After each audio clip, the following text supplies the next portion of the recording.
Welcome to the Hair Metal Rules Podcast, where we celebrate all things 80s hair and glam rock. Join us as we dive into the world of spandex, big hair, and killer guitar solos with your host, Big J. From iconic bands like Motley Crue and Def Leppard to the lesser-known gems of the era like Lillian Axe and Babylon AD, we cover them all. So grab your hairspray and leather pants because it's time to rock out with the Hair Metal Rules Podcast.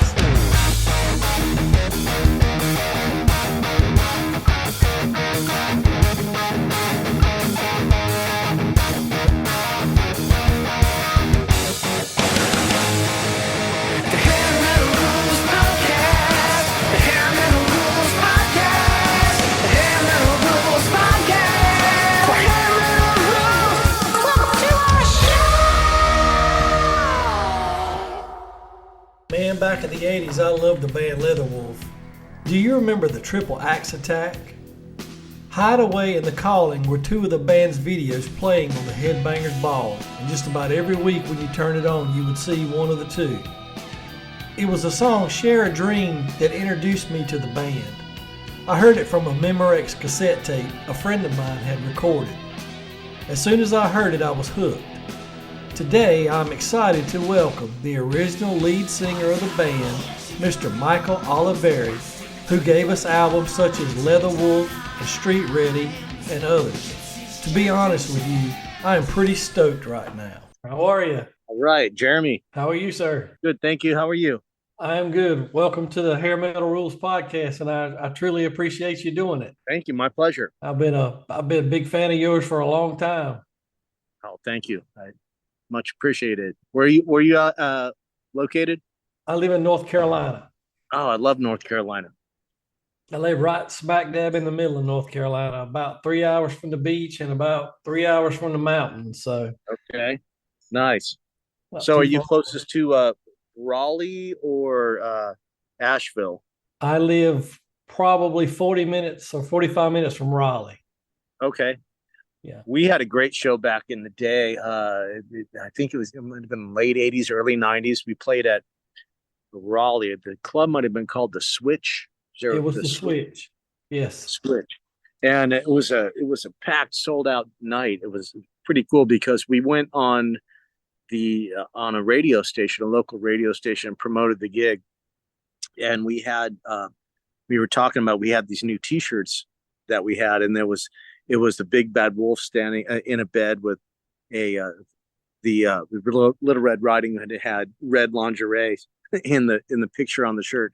So we had a contest. Whoever could dress up like the Little Red Riding Hood on a shirt would win whatever. I forget what it was, but a bunch of people wore that. There was a bunch of girls in red lingerie that came to the show, and the power went out and the PA went out. So we go, this would be a perfect time to have our contest. So fond memories of Raleigh. Yeah, Raleigh had a small club called the Switch, and Fayetteville had a sister club called the Flaming Mug. Oh, we played there too. Oh, did you play the Mug too? Yep, wow. We sure did. I've been there a few times back in high school. You had short hair, you were in the military, or you had long hair. That was the three categories that hung around that place. I remember it well. It's a country club now. I believe they do line dancing there now, I believe. Wow. So, first time I ever heard LEATHERWOLF, a friend of mine, of course, it was on a Memorex tape. He had recorded it off the radio, and Share a Dream was the first LEATHERWOLF song I ever heard. Wow. And I was hooked. I went from that album, and then when Street Ready came out, I think, in my opinion, that's my favorite album that you guys did. The songs are great. The guitar work is great. So then I went reverse and discovered the very first LEATHERWOLF album and Kill and Kill Again is my favorite song off that one. Yeah, that goes way back. Yeah, that was a lot heavier than the two previous ones. So that was, when you think about it, that was 1984. So that's 40 years ago today, to this day. the summer of 1984. I remember we were recording that record, and it was in L.A. in Venice, and it was during the Olympics, and the marathon went right in front of the studio, so that was kind of cool. How did Leather Wolf get its start? How did you guys all come together and decide to we're gonna have a band? Well, Jeff Gayer, the guitar player, me and him met, and I was a junior in high school, Fountain Valley High School. Sorry, there's a helicopter going overhead. It's okay. They're looking for me. Yeah, they are. So me and Jeff went to high school, and our bass player Jerome Severin, at the time, was going between two high schools, and he was in this other high school where he met Carrie, and me and Jeff were already playing guitar in guitar class. I had first and second period in high school for 2 years was guitar class. That's what we did. So that's where I met Jeff, and so me and Jeff kind of met, and they were playing this other gig as a cover band, and I went and saw them, and it was Dean, Carrie, and Jeff. We just kind of hung out and met, and then they said, "Hey, but why don't we try this 3 guitar thing?" So I added the third guitar part, as I kind of got a background in harmony, being the youngest of us 7 of a musical family. So, the music we were playing at the time was Judas Priest, Iron Maiden, Scorpions. So they had many overdub. We were playing covers, so we just emulated what they were doing. And those guitar parts had 3 parts, in the studio recordings. They always had that third guitar part. So Leatherwolf started as a cover band until we played a bunch of backyard parties here in Huntington Beach, California, and just parties every night. Somebody's living room, somebody's backyard, didn't matter. We just played all the time. So we ended up getting a gig at this club called the Concert Factory in Costa Mesa, and it was opening for Accept. Wow. But the promoter didn't want a cover band, so we had to come up with a bunch of originals to get the gig. So we didn't even have a singer because I was just the guitar player. Right. Jeff's brother Wendell was singing. So we had a couple of, we just played originals. It was just all instrumental stuff, basically. So, bouncing around a bunch of singers, and I would sing at rehearsals just to get through the rehearsals, because we didn't have a singer. We had one and he wouldn't show up. We had musical singers for a long time. And at one time, some backyard party, our singer didn't show up, and they're like, "Dude, you got to sing tonight." I'm like, "I'm not singing, man. I sing in rehearsals and that's it." So anyway, I did this backyard party. We played, it was great. And I was the singer ever since. So that's kind of how it started, 1982, 81, 82 was the conception of it. Well, it wasn't a bad idea you being the singer. I mean, I think that worked out pretty good. It did work out pretty good. I would probably be a much, oh, sorry. No, that's fine. No, So yeah, I would probably be a much better guitar player if I was just focused on guitar, but somebody had to do it. Well, I will tell you the first time I ever saw what Eric, of course, Hideaway was always, you couldn't cut on Headbangers Ball on Saturday night without seeing Hideaway. Yeah. And that's such a great song. You guys, you looked like just a bunch of street rockers, just a good bunch of guys with long hair and ripped jeans, just having a good time, especially in the video.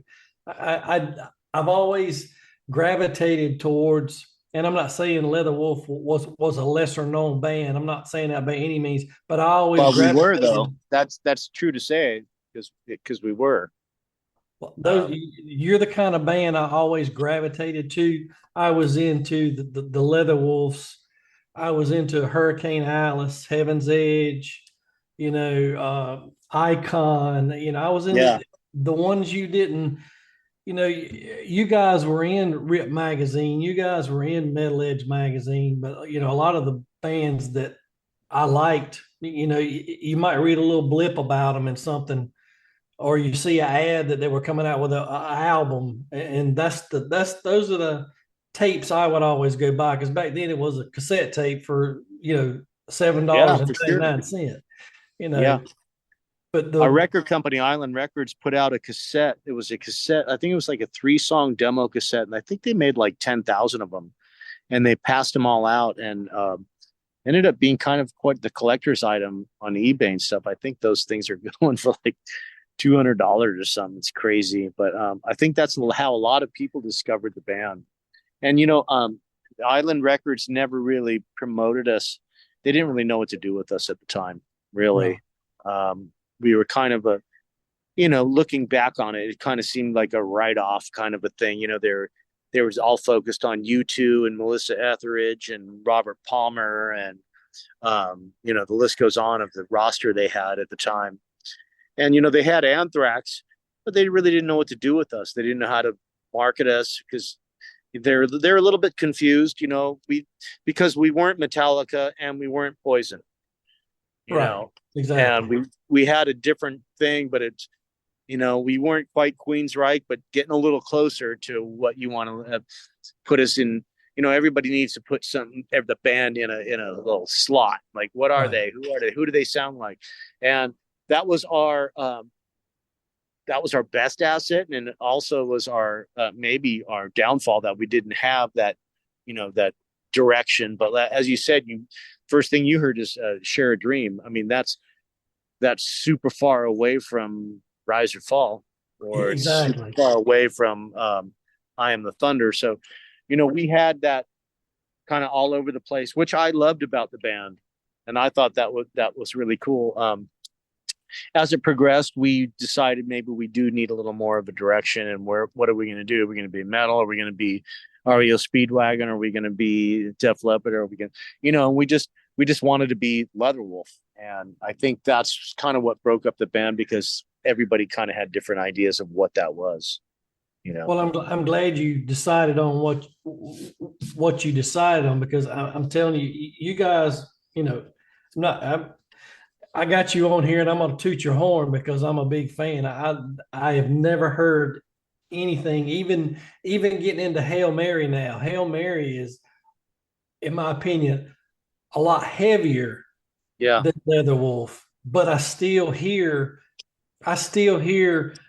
Leatherwolf in your music. I still hear, you know, Yeah, for sure. stuff from street ready type sound in what you're playing, and I dig Hail Mary a lot.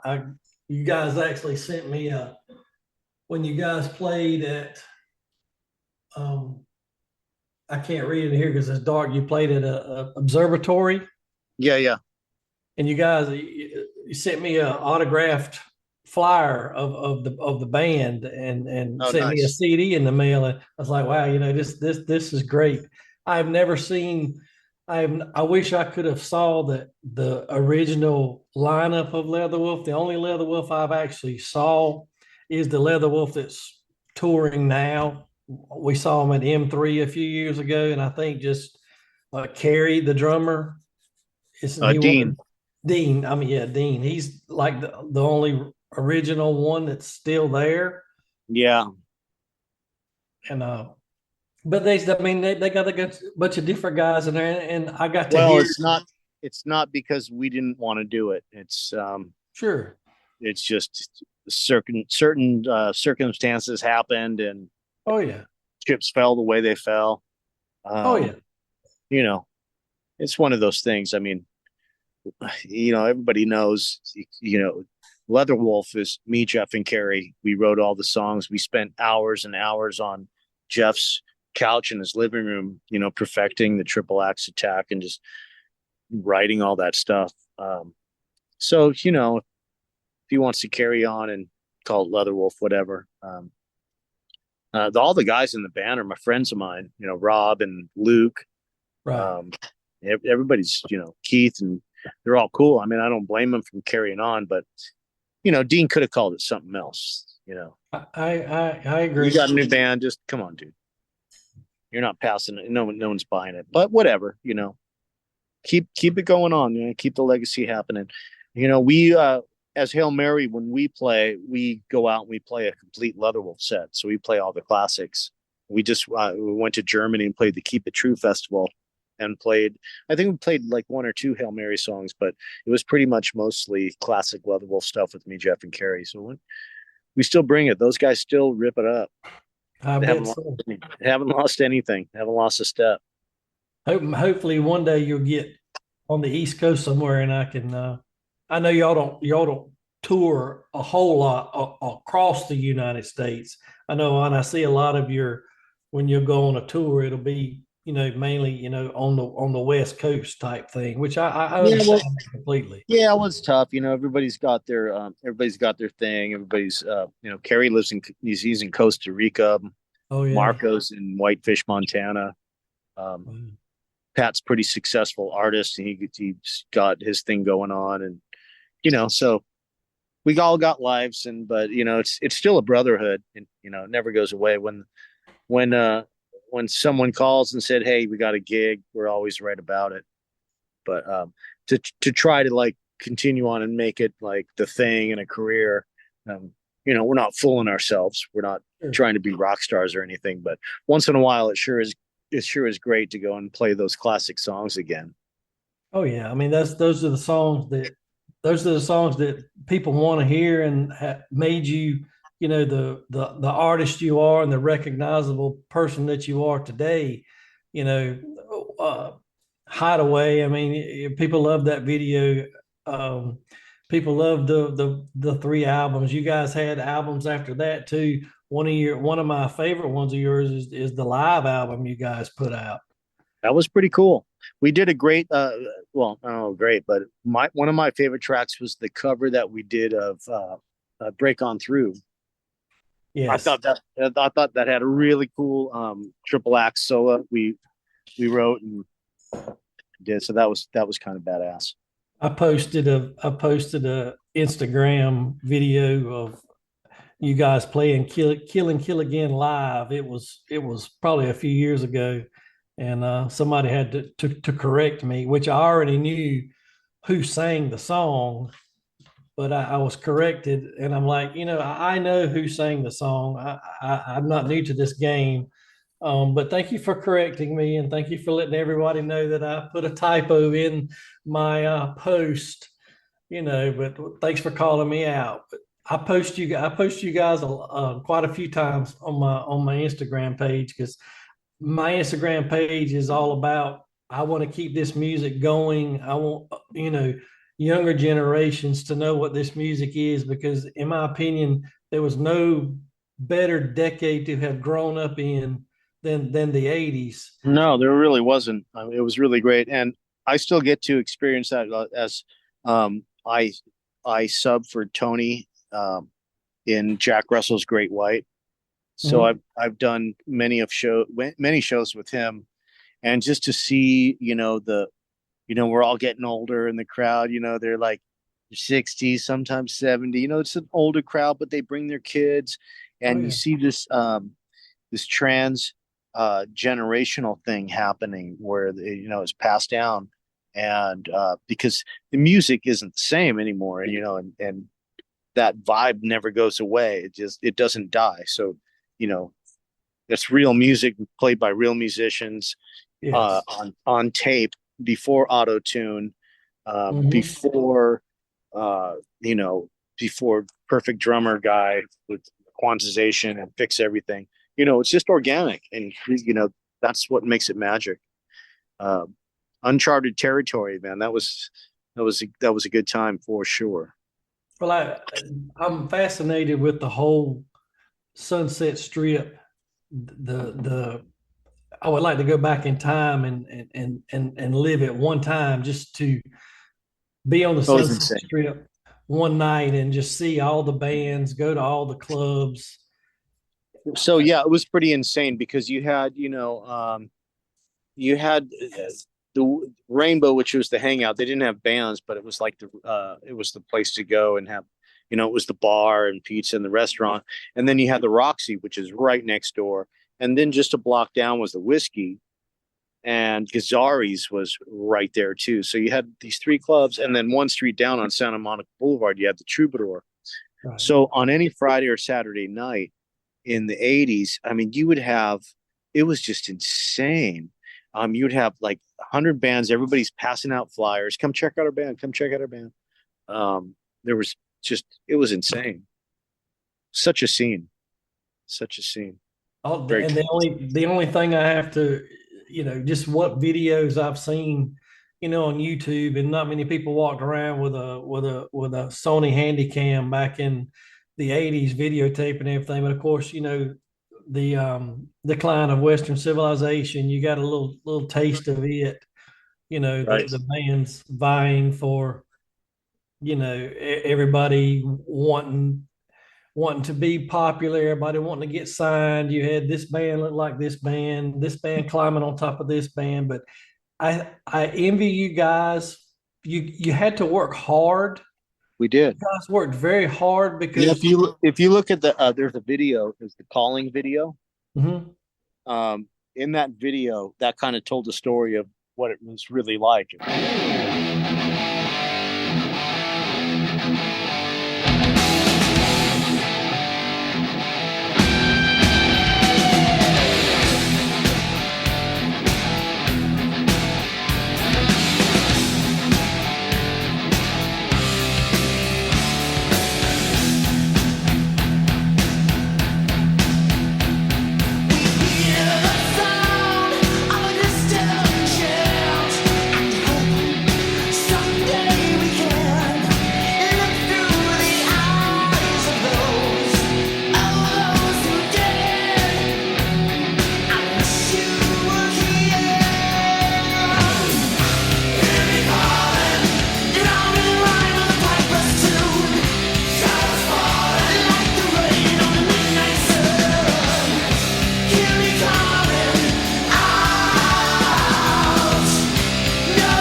guy, I forget the guy who directed that video, but he was really good. He goes, I just want to tell the story of what you guys did. So those shots of us climbing on telephone poles, like Dean would climb like a telephone pole with a stack of flyers in his mouth and a staple gun in his back pocket.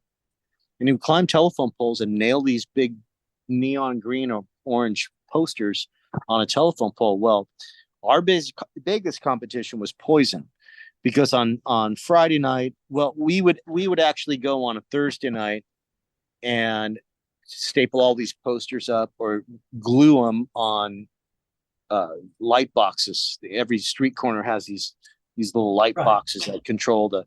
So we would go. We had two crews in pickup trucks. One was a driver, two guys in the back of a pickup truck with a bucket of wallpaper paste and a stack of posters. We'd pull up to the light, jump out, boom, next light, from, I don't know if you're familiar with Southern California, but it's a good 20-mile stretch from the 91 freeway all the way down to the beach. And there's all these streets that go parallel all the way down to the ocean. So after rehearsal at 11 o'clock at night, that's what we did. We just drive all the way down. We do one side and come all the way back. The next night, we do all the way down. Every single light box, posters glued up, climbing telephone poles, nailing. I mean, that's what we had to do. We didn't have the internet. We had to. So Poison came along, and somebody in their camp could climb really high on these telephone poles, and they'd get up and they'd climb above us, and rip ours down, put Poison posters all the way down these light posts off Hollywood Boulevard, where everybody could see them. So Dean, our drummer, that was really cool. He was a roofer, so he wasn't afraid of heights.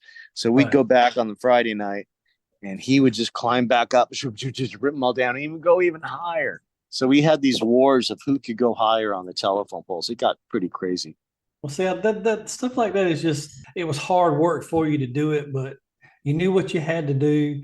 You had to be better than you had to be 1 inch higher than the last dude that put a flyer up, and then the next time you had to be a little bit higher. I think bands nowadays, just in my opinion, it's a little bit easier for them because you can post anything you want on social media, and 1 million people can see it in 5 minutes. Back then, you guys were going to Kinko's or whatever and spending money to print out flyers and handing them out, and you had to find other ways to promote that no one else was doing. In the Hail Mary days, Marco worked for a roofing company, so he had this huge stake bed. It was like a 24-foot stake bed truck where they would, with wooden panels. And as I mentioned, Pat Guyton, our bass player, is a tremendous artist. He has galleries all over Miami, Laguna Beach, wherever. He's got a bunch of Pat Guyton galleries. Anyway, he's an incredible artist. So what he did is he painted all these panels on both sides of this 24-foot stake bed. He painted them white, painted our faces on each side, all the way down each side on these panels. Right. And we stacked a huge PA on the back of this the stake bed and drove up and down Santa Monica and Hollywood Boulevard and blasted our music. Wow. And that's kind of, we just, you had to find new ways to promote yourself. Then on the way home on the freeway at about 1 o'clock in the morning, 2 o'clock, maybe 3 o'clock, knowing us, we're driving home, and in the rearview mirror, one of the panels of the stake bed goes, whoosh, and it flies up and does this kite thing way up in the sky. We're talking about, the stake bed panels that has those two stakes that go in the holes. Sure. Yeah. And then the wood that goes across. One big panel flew off on the 5 freeway and went whoosh, in the sky and did a kite thing. Dude, that could have killed somebody. Yeah, most definitely. And we saw it land in the rearview mirror on the side of the freeway and just went right up against the shoulder of the freeway on the brick thing, and just leaned up, boom, just perfectly, just like, and stayed right there. We're like, oh my God, we're never doing that again. Well, you live and learn, right? They're supposed to be locked into place. This one wasn't down. Somebody missed it. Wow, you live and learn, right? You just don't want to learn. You just don't want to learn too hard. Don't want to learn too hard. That's a good song title. There you go. Don't Well, learn too hard. what are you working on now? Is Hail Mary making more music or? No, I'm doing my solo thing. I got the mob thing going on, the Michael Olivieri band. I just put out a new video. I just did a new record. I've done 3 solo records in the last 10 years. Just just writing and doing that. You can check them out on YouTube or whatever, michaelolivieriband.com. I have all the videos up. All the CDs are up available there to purchase or whatever. Well, sir, I know you've got better things to do on a Friday afternoon than chat with me, but Hey I man, I'm want just out here. Just this is my sit in my backyard. I Oh might yeah, go lay in that hammock for a while. This is my house. there you go. Nice. Bedroom up there. It's a little relaxation. I'm just sitting here after work and Drinking a Modelo. having myself a tall boy. Oh boy, it's a thrill to actually be able to talk to somebody. This podcast thing, it's a lot of fun. Am I ever gonna? Is it ever gonna be huge? No, but I'm having Hey, fun that's okay, doing it. man. Hey, man, we're all just people doing our thing, man. I just love people and I love to talk. It's all good. Well, I do appreciate it, and it like I say, it's great to be able to talk to somebody that I've idolized the band.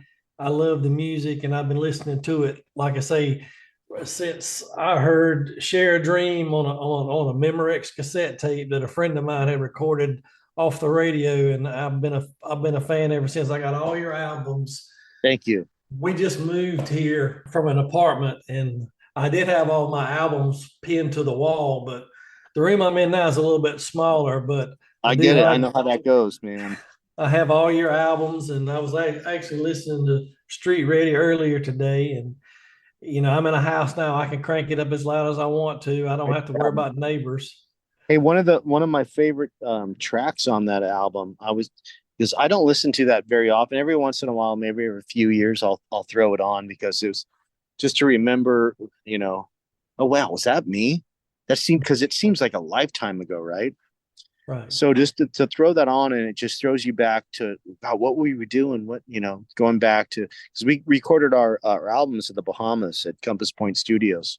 So when I listen to that and I go back and I start thinking about all these great times we had, we had a condo on the beach. We were there for 2 months, maids making our food. Kevin Beamish, one of the greatest producers on the planet, was there every day, working us and making our songs better and making us sound better. But one of those tracks that I listen to, The Way I Feel, Yes. when I listen to Jeff's solo on that, I get chills. I'm like, oh my God, because I remember him doing that, sitting there, and he one-taked it. Jeff's not about punching in. It's like, no, I either do it all or I don't do it. That whole thing is just a one-taked sweet. And I don't even think he tried to do it again. He might have, but I remember it was just take one. We're like, dude, that was it right there. That No, solo's, man. yeah, no need to change it. Yeah. That's When good you get stuff right when you there. get the magic, just stick with the magic. Well, like I said, I like all your albums. Street Ready is my favorite. And like I said, it's nice when you back then, like I say, it was a cassette, but it's nice when you can buy a cassette because you normally hear one song and you buy a cassette and you're taking a chance on it. But it's nice when you buy something and you like every single song on the album. So it was well worth the yard mowing money you used to buy it, or the 2 or 3 gallons less of gas you put in your car to keep from cruising, so Yeah, you man. would be able to crank that wide open. And I do thank you Absolutely. for many. The I gift thank you that for. keeps giving, man. The music is That's right. it never that's what drives, like, as a songwriter, I make records that nobody buys, but they're my favorite ones. you know, There you go. it's just my own little catalog that I just Sure. keep writing songs, and it's like it's like an artist, that paints pictures and puts them Yeah. on his wall. It's like, why aren't you selling these? I don't know, just like painting pictures. So one of But these you're days, enjoying what you're doing. maybe I'll put that. I look at music. If you spell out music, music, so that S, if you put 2 lines down that S, it becomes a $sign. So as soon as I took those 2 lines out of the S, I've been way more happier and productive as a musician. I have my own business. I do my own thing, so money's not a problem. But Right. I continue to do shows and play and make records, and But you're doing what you that's love. the American dream right there. You're doing it because you love doing it, and you're doing something that makes you happy. You're not having to, you're not having to make a record company happy. You're not having to make a video company happy or a tour manager happy. Well, that's good. Yeah. The downside is you don't have anybody else to pay for it or market it. If you want to make a good record, it's even though you have your own home studio, it's still not cheap because, typically you got to go record your drums at a high quality somewhere. And then you're going to want a really good guy to mix it and to master it. And, production and reproduction cost money. So they're not free. So yeah, you don't have anybody to pay for it, and you don't quite get the person to market it and push it out there. But yes, you do have ultimate creative control, and you get to it. That's it. Well, sir, it's been a pleasure talking to you. Hey, you too, Jeremy. And I'm glad you were able to log on, and we were able to get together and do it. And like I say, I feel like I tell my wife all the time, I feel like a schoolgirl when, I know it sounds silly, but I feel like a schoolgirl when I get to talk to you guys, because sometimes I don't know what to say, but I'm getting a little bit better at it. But you guys were my heroes, and you still impact me because I still listen to your music, and never in a million years that means a lot. Thank you. Never in a million years when I was 16 looking through Metal Edge magazine would I ever think I would be talking to you when I'm 53 years old on a podcast. So, it's great. Yeah, that's, we're still here. We still doing what we're doing, talking to people and keeping the music alive and the dream alive and the stories alive. Well, sir, you enjoy that pretty sunshine and that Modelo. Enjoy that North Carolina weather as well. It's been about close to 100 degrees for about the last 2 weeks, and humidity. So, but it's warm here today too. We got a nice day here today. If we get through July, if we get through August, then you'll go outside one morning and it'll be 50 degrees outside and no humidity. So we just got to get through one more month, and then so. Well, hey man, thanks for the opportunity to talk to you. Good luck with everything. Good luck with your future and your endeavors, and keep doing what you're doing. Well, thank you so much, and God bless you, and I appreciate you, sir. Thank you. And just remind your listeners, just go to michaelolivieriband.com and check out my new stuff and all my videos. There's about 10 of them up there. I sure will. Thank you, sir. Peace, brother. Have a good evening. You too. Bye-bye. Bye. Hey, guys, I hope you enjoyed the interview. He mentioned a song during the interview called The Way I Feel, which is off the Street Ready album. And he said Jeff Gayer, the guitarist, played it in one take. I'm going to play this song for you before we close out the show. Listen to the guitar solo in this song. I mean, it'll make the hair stand up on the back of your neck. Here's The Way I Feel. And after that, we're going to close out the show. Thank you so much for joining us. Thank you for listening to the Hair Metal Rules podcast. Take care. God bless you all, and we'll see you next time.